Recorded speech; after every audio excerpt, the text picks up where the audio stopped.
Tuhan buatku, pertolongan Tuhan buatku. Mujizat Tuhan ada padaku. Mujizat Tuhan ada padaku. Saya Ibu Evi Sumorang dari Bandung. Kanker getah bening saya disembuhkan pada KKR Pastor Johan.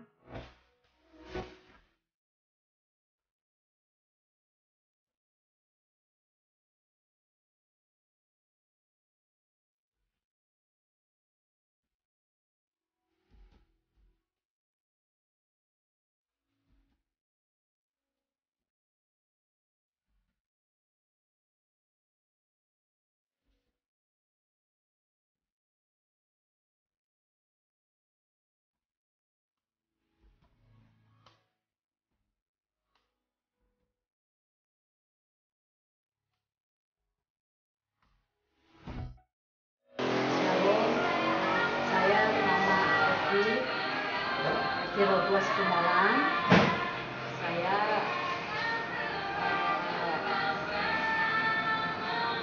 orang tua asli Medan, tapi saya sudah lahir di Bandung, di Cirebon tepatnya. Saya bergereja anggota GKI Kebonjati 100 dari sejak kami menikah. Dan saya menderita sakit, ada benjolan di leher sebelah kiri. Saya sudah berobat di Bromius. Awalnya penyakit saya ini tidak terasa sakit benjolan, tapi dalam 1 minggu cepat sekali membesar. Kemudian dokter di Bromius periksa saya lab, kemudian dokter menduga tiroid, tapi ternyata semua pemeriksaan mengarah ke tiroid itu semua normal, karena saya juga bekerja di Prodia di laboratorium. Saya juga tahu pemeriksaannya sampai semua di USG sampai ada 2 kali. Kemudian pemeriksaan terus dicari semua pemeriksaan ini dan itu ya, karena kita orang semakin penasaran gitu. Terus dicari semuanya bahwa tiroid itu tidak ada. Terus arahnya dokter dan dan saya sendiri mencurigai kanker.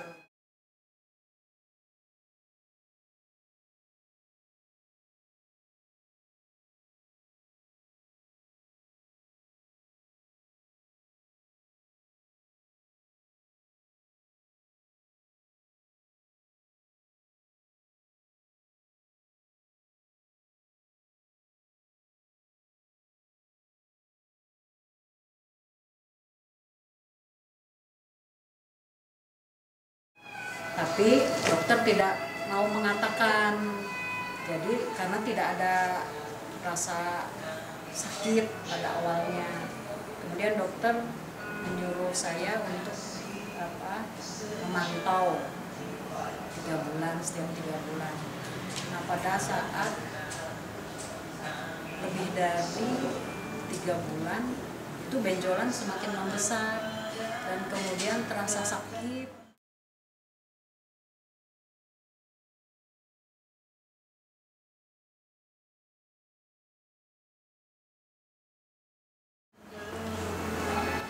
Pada waktu sakit itu, karena saya tidak puas pada dokter yang di Bromius, karena kenapa kok jadi sakit gitu. Terus kemudian suami saya membawa hasil-hasil lab saya juga ke Raja Wali, karena suami saya kerja di Rumah Sakit Raja Wali di bagian bedah. Nah, di dokter Raja Wali menyarankan ini kalau tiroid tidak mungkin seperti ini dan benjolannya banyak setelah diraba. Ya singkat kata ya kemungkinan kanker, hanya tidak dikasih tahu sama saya.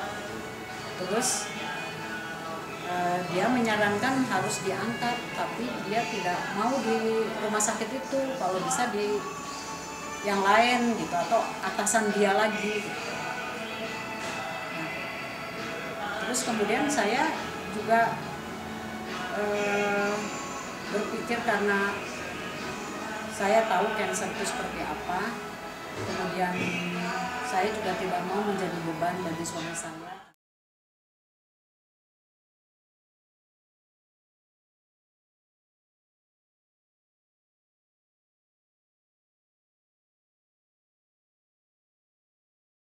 Saya kan sudah pensiunan di Prodia, terus saya ikut BPJS, kemudian yang bisa menangani BPJS itu adalah di daerah timur, yaitu Rumah Sakit Al-Islam.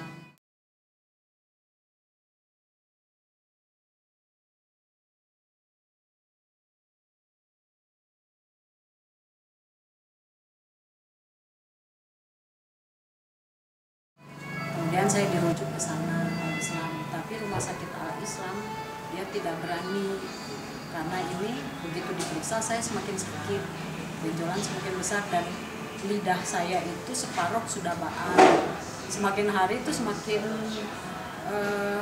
menyakitkan, kepala saya sakit dan kalau saya berjalan susah, jadi leher saya ini harus dipegang supaya rasa sakit itu bisa mengurangi, jadi tidak bergerak leher saya. Jadi leher sampai di kepala belakang itu sakit sekali. Terus mulut saya tuh sebelah baal, jadi tidak bisa merasakan rasa apa-apa. Kemudian menelan juga sakit, jangankan menelan, minum juga.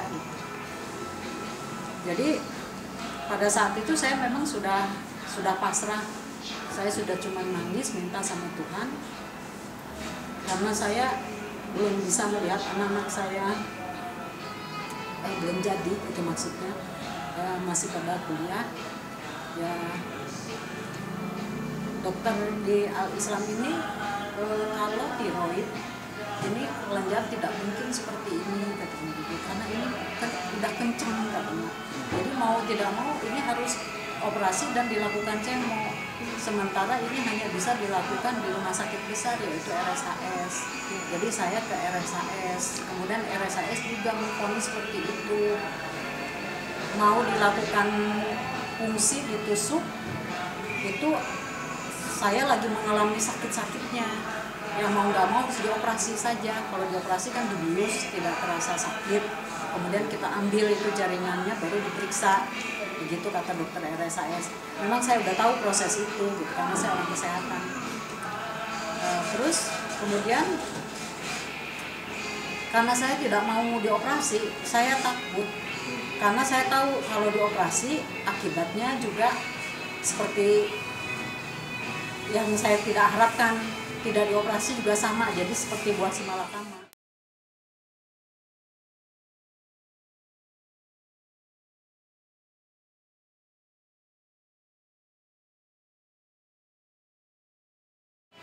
Maju, mundur kena gitu. Jadi saya lebih baik, saya tidak mau dioperasi, saya bertahan aja. Bertahan, saya terus nangis, saya berdoa terus, saya bertahan sampai di mana Tuhan mau bikin saya gitu. Saya berpikirnya seperti itu, tapi saya tidak mau dioperasi. Karena kalau saya dioperasi, saya berpikirnya yang sudah saya tahu, kanker itu, kemo itu penderitaannya semakin bertambah. Jadi saya pikir saya menderita seperti ini daripada saya harus bertambah lagi menderita dengan rambut rontok dengan segala macam. Jadi saya bertahan. Nah, dalam saya bertahan sampai dokter juga ya anggap saya tuh bagaimana gitu, karena saya tidak mau melakukan operasi.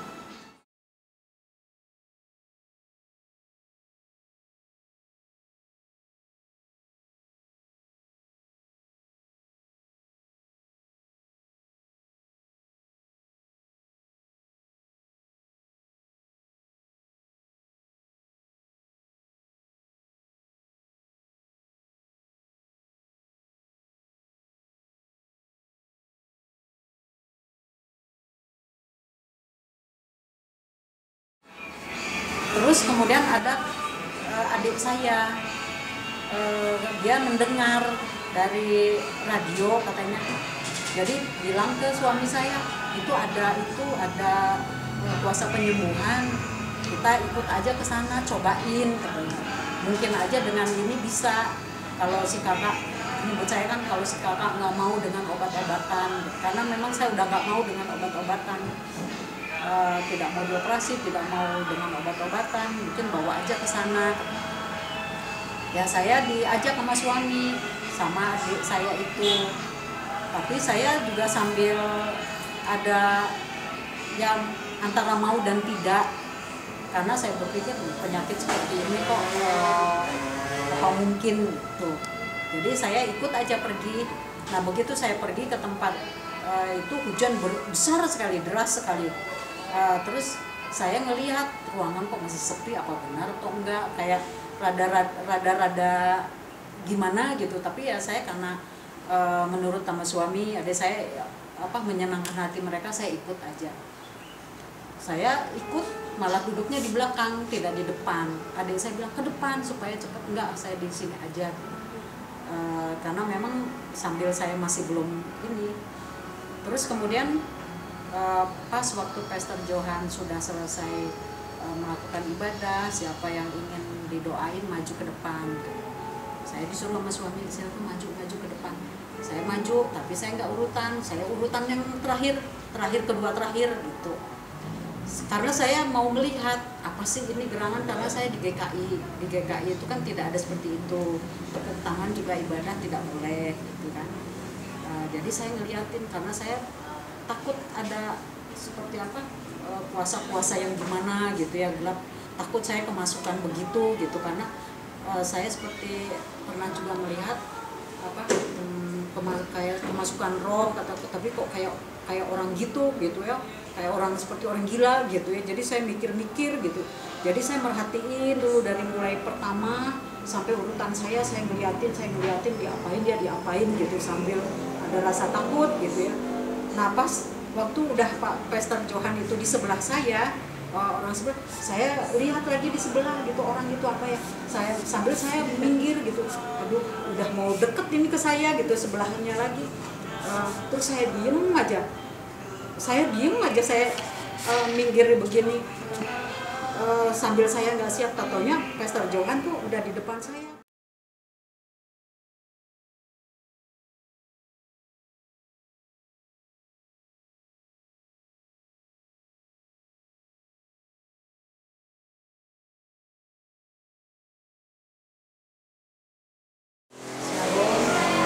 Saya nama Evi Robles Tumalan. Saya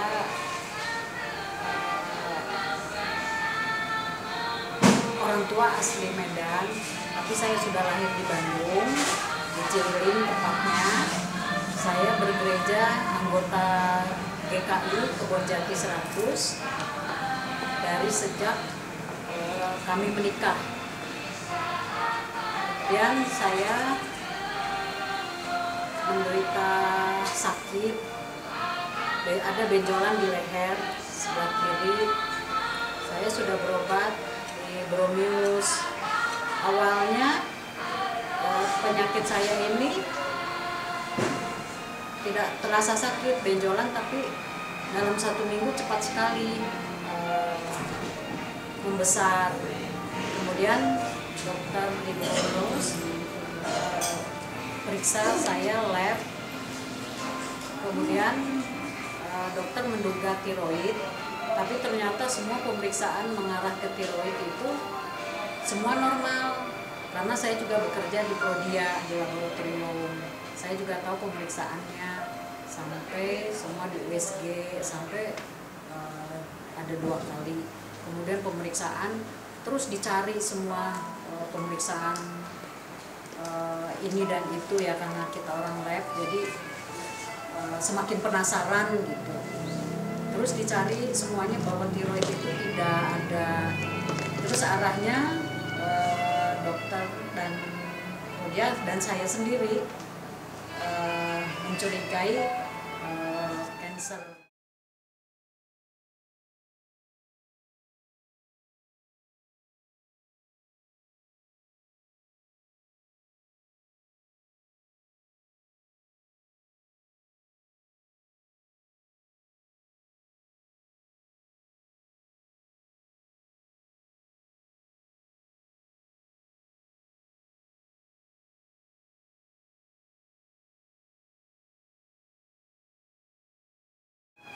Tapi dokter tidak mau mengatakan, jadi karena tidak ada rasa sakit pada awalnya.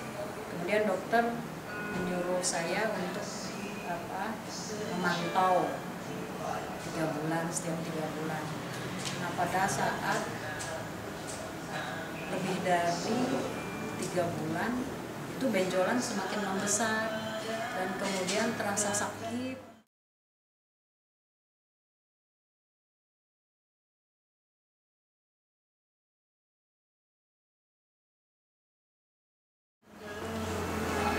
Nah, pada waktu sakit itu karena saya tidak puas pada dokter yang di Bromius, karena kenapa kok jadi sakit gitu. Terus kemudian suami saya membawa hasil-hasil lab saya juga ke Raja Wali, karena suami saya kerja di Rumah Sakit Raja Wali di bagian bedah.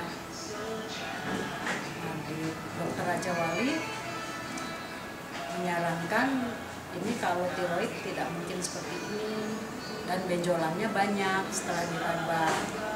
Ya singkat kata ya kemungkinan cancer, hanya tidak dikasih tahu sama saya. Terus dia menyarankan harus diangkat, tapi dia tidak mau di rumah sakit itu, kalau bisa di yang lain gitu atau atasan dia lagi gitu. Terus kemudian saya juga berpikir, karena saya tahu cancer itu seperti apa, kemudian saya juga tidak mau menjadi beban bagi suami saya.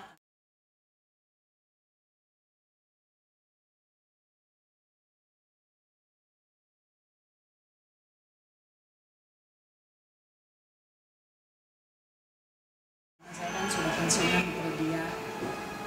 Terus saya ikut BPJS. Kemudian yang bisa menangani BPJS itu adalah di daerah timur, yaitu Rumah Sakit Al Islam.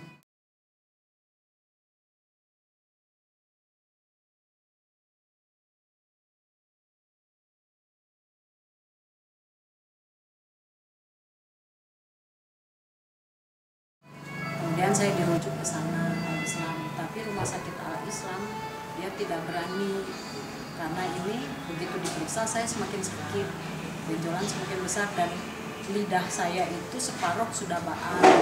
Semakin hari itu semakin menyakitkan, kepala saya sakit dan kalau saya berjalan susah, jadi leher saya ini harus dipegang supaya rasa sakit itu bisa mengurangi, jadi tidak bergerak leher saya. Jadi leher sampai di kepala belakang itu sakit sekali. Terus mulut saya tuh sebelah baal, jadi tidak bisa merasakan rasa apa-apa. Kemudian menelan juga sakit, jangankan menelan, minum juga gitu. Jadi pada saat itu saya memang sudah pasrah. Saya sudah cuma nangis minta sama Tuhan, karena saya belum bisa melihat anak-anak saya belum jadi, itu maksudnya masih pada kuliah ya. Dokter di Al Islam ini kalau tiroid ini kelenjar tidak mungkin seperti ini katanya, karena ini kan udah kenceng katanya, jadi mau tidak mau ini harus operasi dan dilakukan kemo. Sementara ini hanya bisa dilakukan di rumah sakit besar, yaitu RSHS. Jadi saya ke RSHS, kemudian RSHS juga memvonis seperti itu. Mau dilakukan fungsi ditusuk, itu saya lagi mengalami sakit-sakitnya. Yang mau nggak mau harus dioperasi saja. Kalau dioperasi kan dibius, tidak terasa sakit. Kemudian kita ambil itu jaringannya, baru diperiksa. Begitu kata dokter RSHS. Memang saya udah tahu proses itu, gitu, karena saya orang kesehatan. Terus kemudian karena saya tidak mau dioperasi, saya takut. Karena saya tahu kalau dioperasi akibatnya juga seperti yang saya tidak harapkan. Tidak dioperasi juga sama, jadi seperti buah si malakama.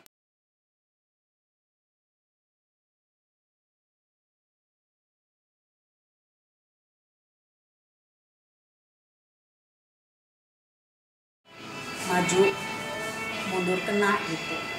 Jadi saya lebih baik saya tidak mau dioperasi, saya bertahan aja, bertahan, saya terus nangis, saya berdoa terus, saya bertahan sampai di mana Tuhan mau bikin saya gitu. Saya berpikirnya seperti itu, tapi saya tidak mau dioperasi karena kalau saya dioperasi, saya berpikirnya yang sudah saya tahu kanker itu, cemo itu penderitaannya semakin bertambah. Jadi saya pikir saya menderita seperti ini daripada saya harus bertambah lagi menderita dengan rambut rontok dengan segala macam. Jadi saya bertahan. Nah, dalam saya bertahan sampai dokter juga ya anggap saya tuh bagaimana gitu karena saya tidak mau melakukan operasi.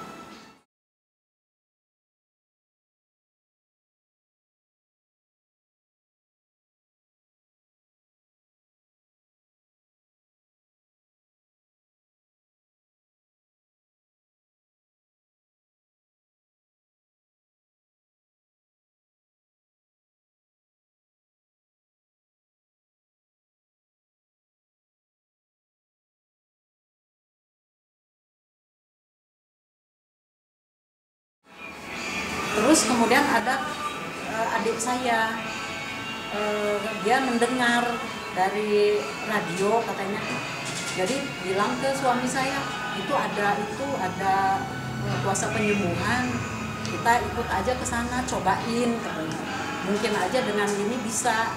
Kalau si kakak, ini saya kan kalau si kakak nggak mau dengan obat-obatan, karena memang saya udah nggak mau dengan obat-obatan. Tidak mau dioperasi, tidak mau dengan obat-obatan, mungkin bawa aja ke sana. Ya saya diajak sama suami, sama adik saya itu. Tapi saya juga sambil ada yang antara mau dan tidak. Karena saya berpikir penyakit seperti ini kok apa mungkin tuh. Jadi saya ikut aja pergi.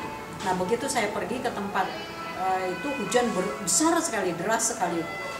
Terus saya ngelihat ruangan kok masih sepi, apa benar atau enggak, kayak rada gimana gitu. Tapi ya saya karena menurut sama suami, adik saya menyenangkan hati mereka, saya ikut aja. Saya ikut, malah duduknya di belakang, tidak di depan.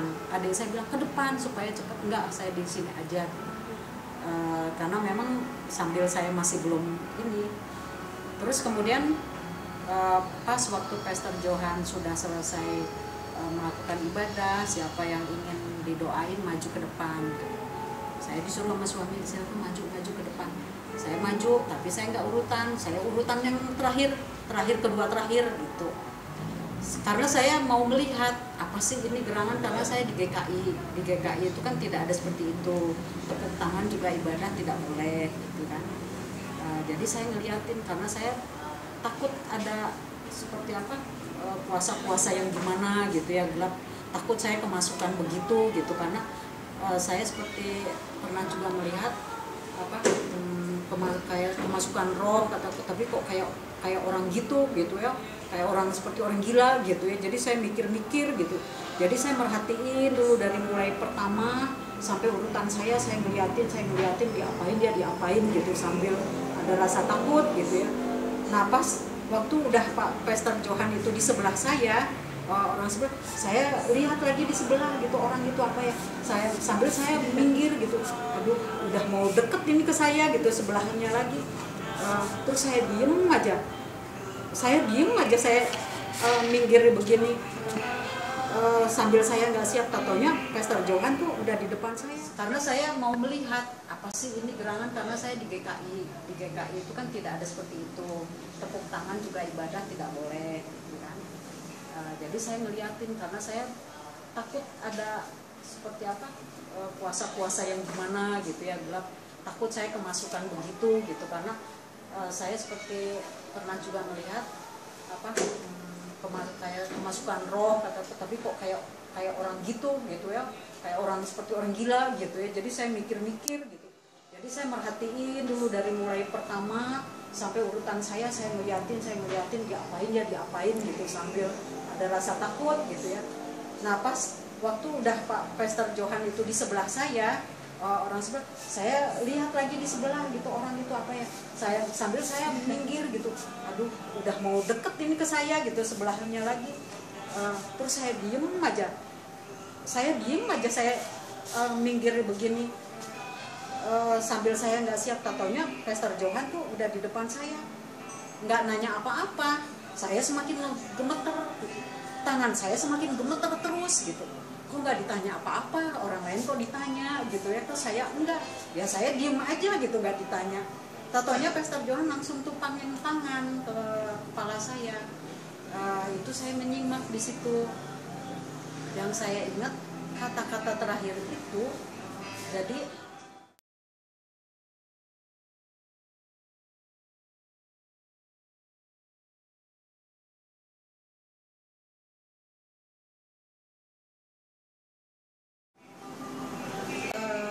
kamu akan mendapat kasih karunia dari Tuhan yang lebih lagi, itu lebih lagi itu ada 3 atau 4 kali. Itu direkam juga sih sama suami saya waktu pada saat terjadi itu, dia bawa itu kamera, kata-katanya juga masih ada.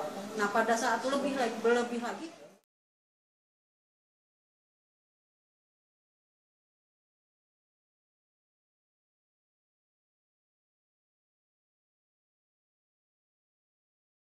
saya bertahan, tapi saya terdorong, saya mundur, kayak ada kekuatan yang besar. Padahal Pastor Johan tuh tidak mendorong, cuman megang aja, tapi saya kayak terus geser. Akhirnya Pastor Johan ngikutin saya terus sampai ke belakang. Di belakang ditahan, ternyata yang ditahan saya tahu itu Ibu Angel yang nahan. Terus akhirnya saya duduk di situ, saya menangis. Pada saat itu memang saya belum terasa apa-apa, saya hanya nangis, tapi beban saya itu ringan karena memang saya ada beban di dalam batin saya, ada luka. Memang saya ada sedikit hal yang tidak baik dengan suami. Nah di situ tapi agak ringan itu beban saya itu, yang sakit, yang merasa sesek gitu. Kok enteng ya hati saya pikir gitu. Selama ini tuh saya merasa akar pahit itu kok enteng. Nah pada saat itu saya hanya mengalami itu, enteng. Pulang ke rumah itu masih hujan. Terus sampai di rumah saya merenung, apa sih tadi kok kenapa saya nggak ditanya sakit saya apa.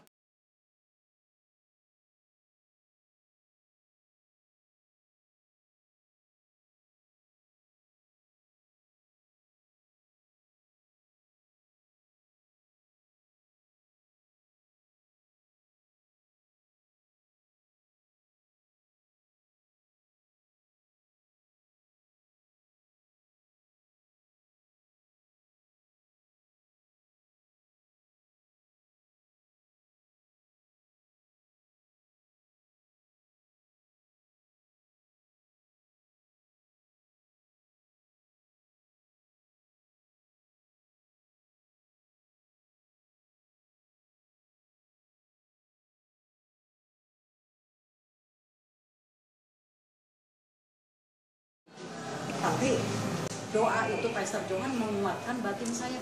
Kok kenapa dia tahu ya hati saya kok emang ada akar pahit luka. Saya merenung, kok dia tahu padahal saya nggak cerita apa-apa gitu ya. Saya di situ merenung, tapi kok saya enteng gitu hati saya. Kok bukan penyakit saya ya, malah batin saya yang dipulihkan. Saya pikir gitu.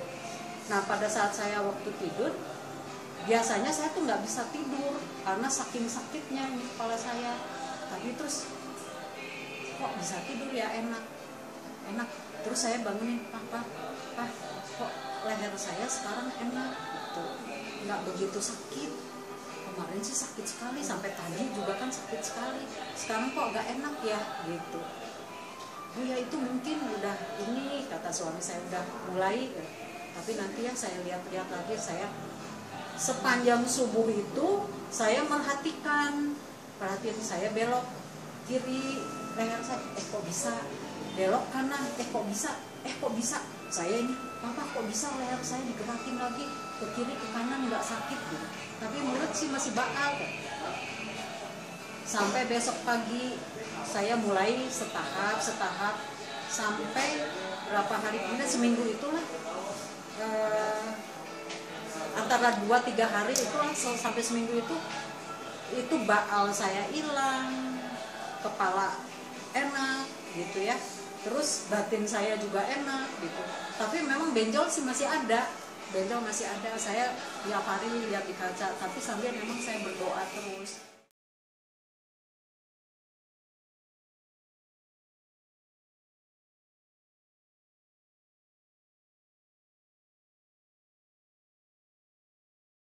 Berdoa sampai sekarang, tapi makin kesini makin segini, saya datang lagi ke rumah sakit 2 minggu kemudian, 2 minggu kurang lebih lah, 2 minggu kemudian ke rumah sakit RSAS. Terus saya berobat, si dokter melihat kok agak kecil ya, tapi kita itu lagi USG ya, benar atau enggak. Kemudian di USG, di ronsen leher maupun paru-paru, itu USG-nya itu benjolan itu semakin mengecil. Nah, si dokter yang USG itu yang dia, jadi dia mengutarakan kecil kemungkinan, jadi dia kemungkinan apakah yang kemarin tidak terdeteksi atau tidak gitu. Dia sendiri tidak yakin kok yang kemarin begini, yang lalu hasil USG lalu begini, kok yang sekarang begini.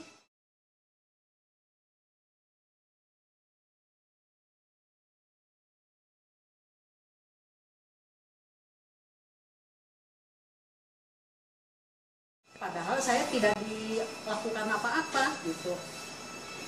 Terus saya bawa ke dokter, saya sudah baca sebenarnya karena saya orang perempuan, saya sudah baca, saya pura-pura aja ke dokter, dok ini, terus dia lihat, loh kok ini mengecil, tapi kita ambil tindakan ini ya, tindakan cairan biopsi, sekarang kan ibu tuh sudah tidak sakit, jadi kita bisa ngambilnya sekarang, nggak perlu dibuka katanya, ditusuk aja, kemudian diambil cairannya, diperiksa.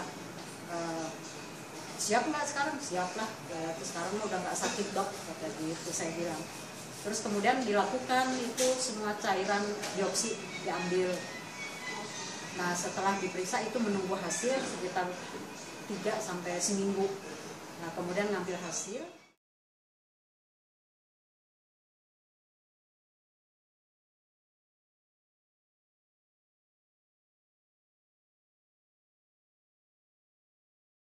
Ternyata hasilnya normal, sampai ya tidak ada apa-apa gitu, sampai dibawa ke dokter, dok ini gimana ya, iya ya ini gimana gitu, dok ini nggak percaya nggak, saya soalnya nggak kemana-mana dok, saya cuma ada ini di agama saya karena kan muslim, dokternya di agama saya ada namanya penyembuhan, kuasa penyembuhan, saya datang ke sana, jadi saya ceritain lah seperti ini. Terus kemudian dokter ini ya sih memang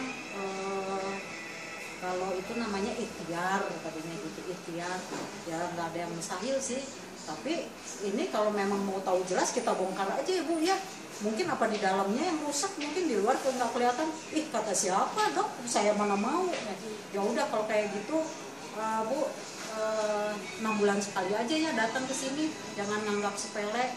Ya oke deh dok, kalau memang ibu nggak mau dibongkar itu ya nggak mau dok, emangnya mainan, saya bilang gitu sambil bercanda dengan dokternya. Terus kemudian saya cerita sama suami saya, si dokter ini begini, yang referensi anak saya itu ngomongnya begini-gini, saya ceritain.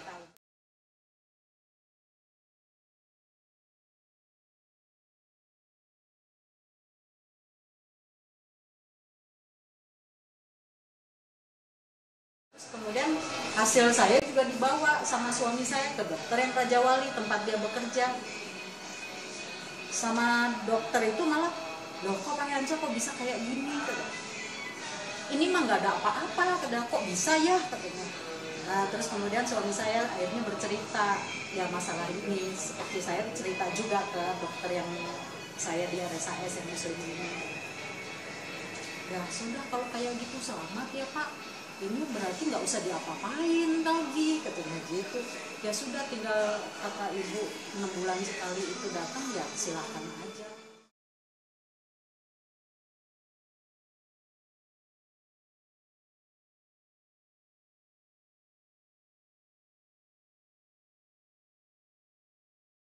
semakin hari saya sampai sekarang ini saat ini benjolannya udah nggak ada. Puji Tuhan.